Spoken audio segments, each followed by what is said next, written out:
혁신적인 일이 벌어졌습니다. 세계 최고의 명문 대학인 MIT와 하버드가 동시에 새로운 교육 시스템을 도입하면서 미국 교육계가 발칵 뒤집혔습니다. 그런데 더 놀라운 사실은 이 혁신적인 교육 방식이 그저 미국이나 따라하는 나라로만 여겨지던 한국에서 온 것이라는 점입니다. 미국을 넘어설 나라가 일본도 중국도 아닌 저 작은 나라 한국이라고요? 과연 어떤 비밀이 숨겨져 있길래 미국의 교육 전문가들이 이건 단순한 변화가 아닙니다. 교육의 근본적인 혁신입니다. 라며 경악을 금치 못하는 걸까요? 그 놀라운 이야기 지금부터 시작합니다. 여러분의 응원이 더 좋은 컨텐츠를 만드는 큰 힘이 됩니다. 부탁드려요. 안녕하세요. 저는 존 레이놀즈입니다. 하버드 교육정책대학원에서 20년 넘게 공교육 혁신을 연구해온 교수죠. 제가 가장 자랑스러워했던 것은 미국의 교육 시스템이 세계 최고라는 믿음이었습니다. 수십 년간 세계 각국의 인재들이 미국으로 유학을 오는 현실이 그 증거라고 생각했으니까요. 그런데 그 믿음이 완전히 무너지는 사건이 있었습니다. 지난달 보스턴에서 열린 국제교육 혁신 포럼에서 제가 맡은 패널 세션이 있었습니다.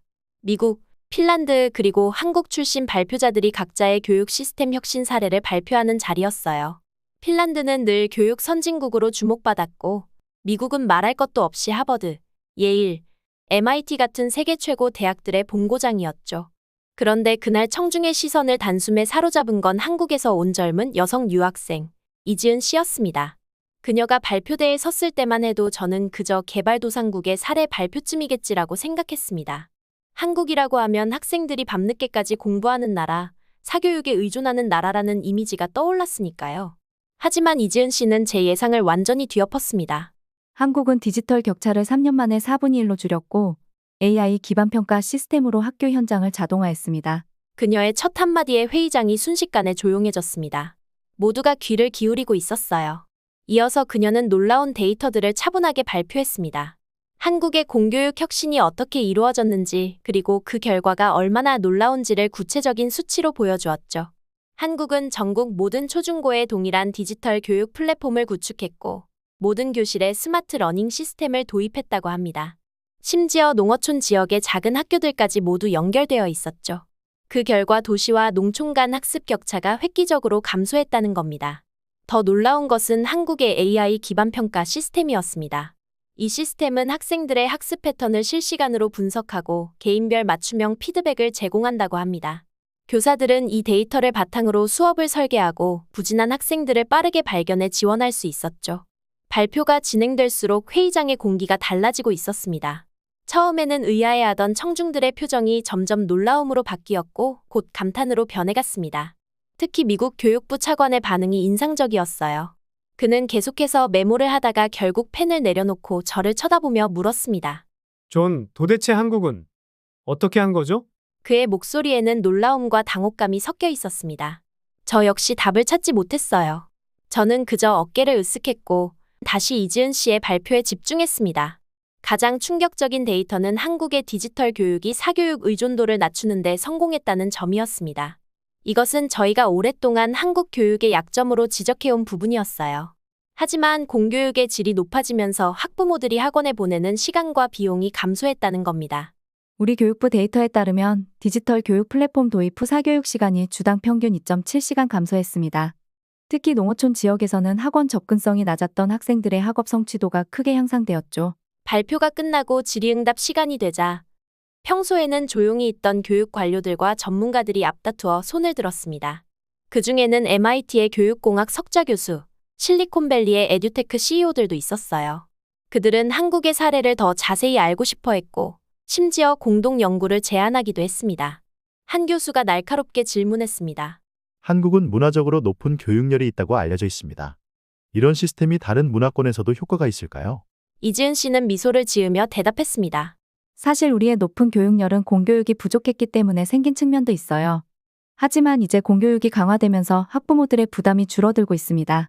중요한 것은 시스템의 공정성과 접근성입니다. 한국의 모델은 충분히 다른 국가에 적용 가능합니다. 질의응답이 끝나고 저는 이지은 씨에게 다가갔습니다.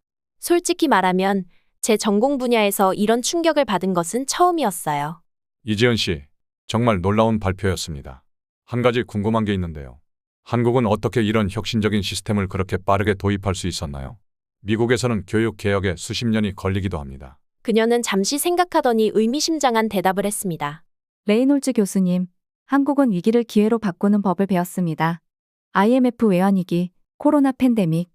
이런 위기가 올 때마다 우리는 교육 시스템을 재설계했어요. 다른 선택지가 없었거든요. 그 말이 제 마음에 깊이 박혔습니다. 미국은 오랜 세월 세계 최고의 교육 시스템을 가졌다는 자부심 속에서 안주해왔습니다. 하지만 한국은 생존을 위해 끊임없이 혁신할 수밖에 없었고 그 결과가 지금의 놀라운 성과로 이어진 것이었죠. 그날 저는 늦게까지 호텔방에서 한국의 교육 시스템에 대해 더 많은 자료를 찾아보았습니다. 글로벌 교육 혁신 지수에서 한국이 최근 3년간 가파르게 상승하고 있다는 사실, 그리고 OECD 국가 중 디지털 교육 인프라 투자 증가율이 1위라는 점도 알게 되었습니다. 저는 그날 밤 제 연구 노트에 이렇게 적었습니다. 우리는 한국을 이제 더 이상 교육 후발국으로 볼 수 없다. 오히려 배울 점이 많은 선도국이다. 미국의 교육 시스템은 근본적인 재검토가 필요하다. 다음 날 아침, 저는 한국의 교육혁신 사례를 하버드와 MIT에 도입하는 방안을 검토하기 위한 첫 회의를 소집했습니다. 미국의 자존심을 내려놓고 진정으로 배울 자세가 필요한 때였으니까요. 이지은의 발표가 폐회 세션까지 회의장 내 최대 화제였습니다. 저도 호텔 로비에서 그녀를 만나 더 자세한 이야기를 나눌 기회가 있었어요. 그녀는 커피를 마시며 차분하게 한국 교육 시스템의 발전 과정을 설명해 주었습니다. 한국은 위기를 시스템으로 바꾸는 나라입니다. 그녀의 이 한마디가 제 마음에 깊이 새겨졌습니다. 우리 미국은 오랜 시간 여유롭게 교육 시스템을 발전시켜왔지만 한국은 그럴 시간이 없었다는 겁니다. 한국은 급격한 산업화와 경제 위기, 글로벌 경쟁 속에서 살아남기 위해 교육 시스템을 신속하게 개선할 수밖에 없었다고 했어요. 이지은은 3가지 중요한 전환점을 설명했습니다. 첫 번째는 1997년 IMF 외환위기 이후였습니다. IMF 위기 당시 한국 경제는 거의 붕괴 직전이었어요. 많은 기업들이 파산했고 실업률이 급증했죠. 이때 한국 정부와 사회는 교육이 위기 극복의 핵심이라는 데 합의했습니다. 그 결과 한국은 학원 의존도를 줄이기 위해 공교육 커리큘럼을 전면 재편했다고 합니다. 이전까지 한국 교육은 암기와 시험 중심이었지만 위기 이후 창의성과 문제 해결 능력을 강조하는 방향으로 바뀌었다고 해요. 교육부는 공교육 강화 정책을 추진했고 디지털 교육의 기초를 다졌습니다. 당시 한국의 모든 학교에 컴퓨터실이 설치되었고 모든 교사들이 컴퓨터 활용 교육을 받았어요. 이것이 나중에 디지털 교육 혁신의 토대가 되었죠. 두 번째 전환점은 2020년 코로나19 팬데믹이었습니다. 전 세계 모든 나라가 갑작스러운 학교 폐쇄로 혼란을 겪었지만 한국의 대응은 달랐다고 합니다. 한국은 세계 최초로 전국 초중고의 온라인 학습망을 구축했어요. 단 2주 만에요. 이지은은 자신의 태블릿을 꺼내 저에게 한국의 EBS 온라인 클래스와 에듀테크 통합 플랫폼을 보여주었습니다. 모든 학생들이 동일한 질의 교육 콘텐츠에 접근할 수 있고 선생님들은 실시간으로 수업을 진행하며 학생들의 참여도와 이해도를 모니터링할 수 있었어요. 미국에서는 온라인 수업이 학교마다, 심지어 교사마다 달랐죠. 어떤 학생들은 줌으로, 어떤 학생들은 구글 클래스룸으로. 하지만 한국은 모든 학교가 같은 시스템을 사용했어요. 이것이 교육 격차를 줄이는데 큰 역할을 했습니다. 세 번째 전환점은 가장 최근의 일인데 인공지능 기술의 교육 현장 도입이었습니다. 최근에는 GPT와 연동된 AI 선생님이 공립학교에 배치되기 시작했어요. EK EduAI는 학생 개개인의 학습 데이터를 분석해 맞춤형 학습 경로를 제공합니다. 그녀는 화면을 넘기며 놀라운 통계를 보여주었습니다. 한국 학생은 평균 OECD 학생보다 매주 3.4배 더 많은 디지털 피드백을 받습니다. 이것이 의미하는 바가 무엇인지 아시나요? 학생들이 자신의 학습 상태를 더 자주, 더 정확하게 파악할 수 있다는 뜻입니다. 회의장은 완전한 침묵에 빠졌고 저는 그녀가 보여준 데이터가 믿기지 않았습니다. 미국 교육계의 자존심이었던 개인화 교육이 오히려 한국에서 더 체계적으로 이루어지고 있다니 말이죠. 잠깐만요. 제가 끼어들었습니다. 그렇다면 사교육은 어떻게 되나요? 한국은 여전히 사교육 의존도가 높다고 알고 있는데요. 이지은은 미소를 지으며 또 다른 그래프를 보여주었습니다. 이건 최근 3년간 한국의 사교육 참여율 변화입니다. 보시다시피 디지털 교육 플랫폼이 보급된 이후 초등학생들의 사교육 참여율이 8.3% 감소했어요. 특히 농어촌 지역과 저소득층 가정에서 그 효과가 더 두드러졌습니다. 그녀는 이어서 설명했습니다. 우리는 공교육이 사교육보다 더 효과적이고 혁신적일 수 있다는 것을 증명하고 있어요. AI 기반 학습 분석과 맞춤형 콘텐츠는 학원에서도 쉽게 제공하기 어려운 서비스입니다. 저는 점점 더 놀라움을 감추지 못했습니다.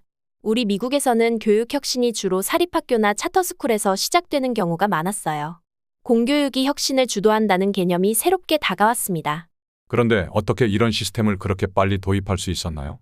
미국에서는 새로운 교육 정책을 도입하는데 수년이 걸리곤 합니다. 이지은은 잠시 생각하더니 대답했습니다. 우리에겐 선택의 여지가 없었어요. 한국은 자원이 부족한 나라입니다. 우리의 유일한 자원은 인적 자원이에요. 그래서 교육은 생존의 문제였죠. 그녀의 말을 들으며 저는 미국과 한국의 근본적인 차이를 깨달았습니다. 미국은 풍부한 자원과 넓은 국토 그리고 다양한 산업 기반을 가지고 있어 교육 시스템의 급격한 변화 없이도 국가가 유지될 수 있었습니다. 하지만 한국은 달랐죠. 교육이 국가 존립의 핵심이었던 것입니다. 이지은은 계속해서 한국 교육 시스템의 미래 계획에 대해 이야기했습니다. 현재 한국은 대입 시스템조차 블록체인 기반으로 전환 중입니다. 학생들의 모든 학습 데이터와 평가 결과가 블록체인에 안전하게 저장되고 이를 바탕으로 대학 입학 전형이 이루어질 예정이에요. 이를 통해 평가의 투명성과 공정성이 더욱 높아질 것입니다. 그녀의 발표를 들으면서 저는 미국 교육 시스템의 현 주소를 되돌아보게 되었습니다. 우리는 오랫동안 교육 분야에서 세계를 선도한다고 자부해왔지만 어느새 다른 나라들이 우리를 앞서가고 있었습니다. 특히 한국같이 우리가 개발도상국이라고 분류했던 나라들이 말이죠. 저는 그날 밤 호텔방으로 돌아와 제가 작성했던 미국 공립학교와 한국 공교육을 비교한 보고서를 다시 꺼냈습니다. 그 데이터는 제가 예상했던 것보다 훨씬 더 충격적이었습니다. 미국 교사 1인당 디지털 교육 예산 연간 $170, 한국 교사 1인당 디지털 교육 예산 연간 $1200, 미국 전국 단일 진로 매칭 시스템 없음, 한국 전국 학교의 KCARE 시스템 연동 학생 진로 성향 추적. 미국은 여전히 학교마다, 지역마다 다른 시스템을 사용하고 있었고 국가 차원의 통합된 교육 데이터 플랫폼이 없었습니다. 반면 한국은 전국의 모든 학교가 하나의 시스템으로 연결되어 있었고 학생들의 학습 데이터가 실시간으로 분석되고 있었죠. 창문 밖 보스턴의 불빛을 바라보며 저는 오랫동안 믿어왔던 미국 교육의 자부심이 흔들리는 것을 느꼈습니다. 우리가 진정한 교육 혁신을 이루려면 나라들의 성공 사례에서 배울 필요가 있었습니다. 특히 한국과 같이 위기 속에서 놀라운 시스템을 만들어낸 나라들에게서 말이죠. 나는 그날 밤 호텔룸으로 돌아와 노트북을 펼쳤습니다. 이지은의 발표가 머릿속에서 맴돌고 있었어요. 정말 한국이 그녀가 말한 것처럼 교육 혁신을 이루었는지 직접 확인해보고 싶었습니다. 우선 제가 몇 년 전 작성했던 미국 공립학교와 한국 공교육을 비교한 보고서를 다시 찾아보았습니다. 당시만 해도 한국은 미국보다 여러 면에서 뒤처져 있다고 평가했었죠. 하지만 최신 데이터를 확인해보니 상황이 완전히 달라져 있었습니다. 미국 교사 1인당 디지털 교육 예산 연간 $170, 한국 교사 1인당 디지털 교육 예산 연간 $1200. 이 숫자는 제 눈을 의심하게 만들었습니다. 한국은 미국보다 교사 한 명당 디지털 교육에 7배 이상의 예산을 투자하고 있었어요. 그리고 이는 단순한 숫자가 아니었습니다. 그 투자가 가시적인 교육 시스템의 변화로 이어지고 있었거든요. 다음 데이터는 더 충격적이었습니다. 미국 전국 단일 진로 매칭 시스템 없음. 한국 전국 학교의 KCARE 시스템 연동 학생 진로 성향 추적. 미국은 학교마다, 심지어 같은 학교 내 교사들마다 다른 시스템을 사용하고 있었습니다. 어떤 교사는 구글 클래스룸을, 어떤 교사는 캔버스를, 또 다른 교사는 자체 개발한 플랫폼을 사용하고 있었죠. 하지만 한국은 전국의 모든 학교가 하나의 통합된 시스템을 사용하고 있었습니다. 저는 계속해서 한국 교육부 웹사이트를 찾아보았고 더 많은 혁신 사례들을 발견했습니다. 한국은 최근 몇 년간 교육의 혁명적인 변화를 이루어내고 있었습니다. 심지어 한국은 대입 시스템조차 블록체인 기반으로 전환 중이었습니다. 학생들의 모든 학습 데이터와 평가 결과가 블록체인에 안전하게 저장되고 이를 바탕으로 대학 입학 전형이 이루어질 예정이라고 했어요. 이는 평가의 투명성과 공정성을 높이는 혁신적인 시도였습니다. 어떻게 이런 일이 가능한 걸까? 저는 의아했습니다. 미국에서는 새로운 교육 정책을 도입하는 데 수년이 걸리고 많은 경우 정치적 논쟁과 관료주의적 장벽에 가로막히곤 했습니다. 그런데 한국은 어떻게 이렇게 빠르게 교육 시스템을 변화시킬 수 있었을까요? 그때 이지은의 말이 떠올랐습니다. 한국은 위기를 시스템으로 바꾸는 나라입니다. 그녀의 말처럼 한국은 1997년 IMF 외환위기와 2020년 코로나19 팬데믹 같은 위기 상황에서 오히려 교육 시스템을 혁신할 기회로 삼았던 것이었습니다. 저는 미국 교육 시스템에 대한 최근 보고서들도 다시 살펴보았습니다. 우리는 여전히 PISA 국제 학업 성취도 평가 순위에서 중상위권에 머물러 있었고, 특히 디지털 리터러시 분야에서는 점점 순위가 하락하고 있었습니다. 반면 한국은 최근 몇 년간 꾸준히 상승세를 보이고 있었죠. 창문 밖으로 보스턴의 밤 풍경을 바라보며 저는 깊은 생각에 잠겼습니다. 우리 미국인들은 너무 오랫동안 우리가 교육 분야에서 세계를 선도하고 있다고 자부해왔습니다. 하버드, 예일, MIT 같은 세계 최고의 대학들이 우리 땅에 있다는 사실이 그 자부심의 근거였죠. 하지만 그것은 착각이었을지도 모릅니다. 우리의 우수한 대학들이 세계 최고의 인재들을 끌어모으는 동안 정작 우리 공교육 시스템은 다른 나라들에 뒤처지고 있었던 겁니다. 이 생각이 저를 불편하게 했습니다. 제가 믿어왔던 미국 교육의 자부심이 흔들리고 있었으니까요. 하지만 동시에 이것은 미국 교육이 더 나아질 수 있는 기회이기도 했습니다. 우리가 다른 나라들, 특히 한국과 같이 위기 속에서 놀라운 발전을 이룬 나라들로부터 배울 수 있다면 말이죠. 우리가 정말 선진국일까? 이 질문이 제 마음속에서 계속 맴돌았습니다. 적어도 교육 혁신의 측면에서는 우리가 생각했던 것보다 훨씬 뒤처져 있을지도 모른다는 생각이 들었습니다. 다음 날 아침, 저는 미국 교육계 동료들에게 이메일을 보내기 시작했습니다. 하버드 교육대학원, MIT 미디어랩, 스탠퍼드 교육학과 등 미국 내 주요 교육 연구 기관들의 한국의 교육 혁신 사례를 공유하고 공동 연구 프로젝트를 제안했어요. 저는 이메일 맨 마지막에 이렇게 적었습니다. 우리는 더 이상 미국만이 교육 혁신의 중심이라는 환상에 빠져 있을 수 없습니다. 이제는 배울 줄 아는 겸손함이 필요한 때입니다. 그리고 저는 이지은에게도 메시지를 보냈습니다. 그녀의 발표가 제게 큰 영감을 주었고 한국의 교육 시스템에 대해 더 배우고 싶다는 내용이었죠. 또한 미국의 일부 학교에서 한국형 교육 시스템을 시범적으로 도입해볼 가능성에 대해서도 문의했습니다. 이제 저는 확신했습니다.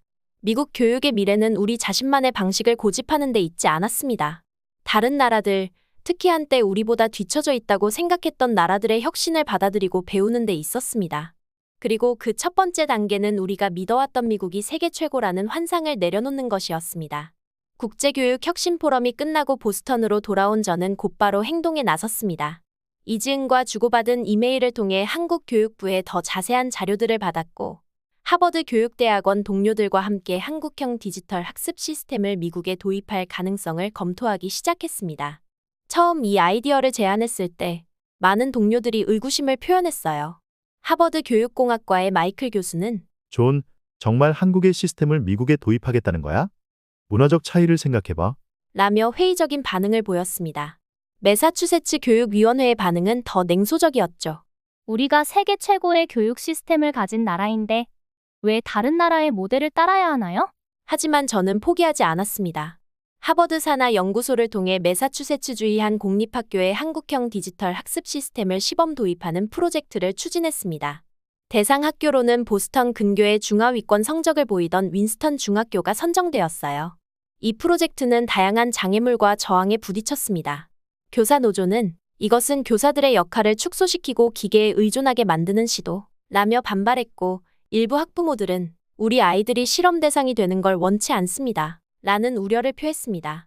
심지어 교육계 일부 언론에서는 하버드 교수의 오리엔탈 판타지라는 제목의 비판 기사를 실었을 정도였어요.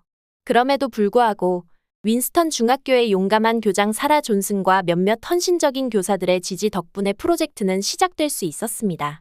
저희는 한국 교육부와 협력하여 KLEARN이라는 시스템을 6개월간 시범 운영하기로 했어요.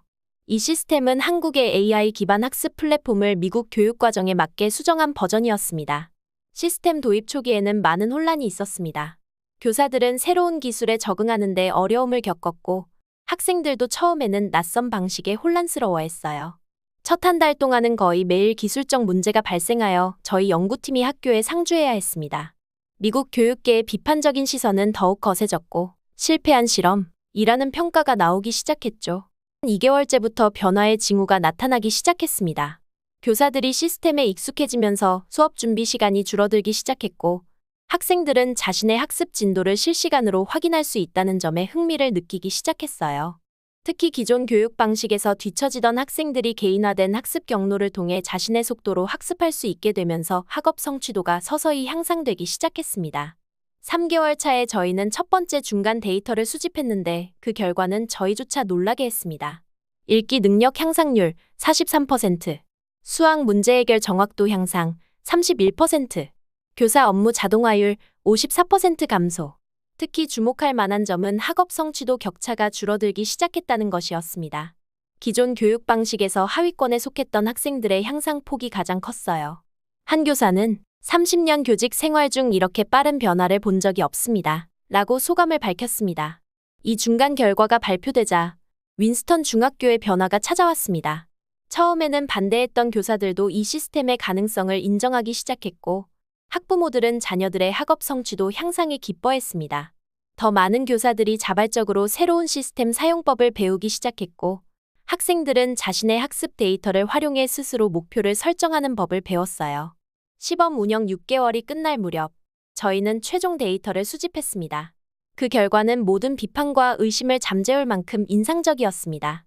전체 학생 평균 성적 향상 27%, 학습 격차 감소율 38%, 학생 참여도 증가 62%, 교사 만족도 초기 23%에서 최종 89%로 상승.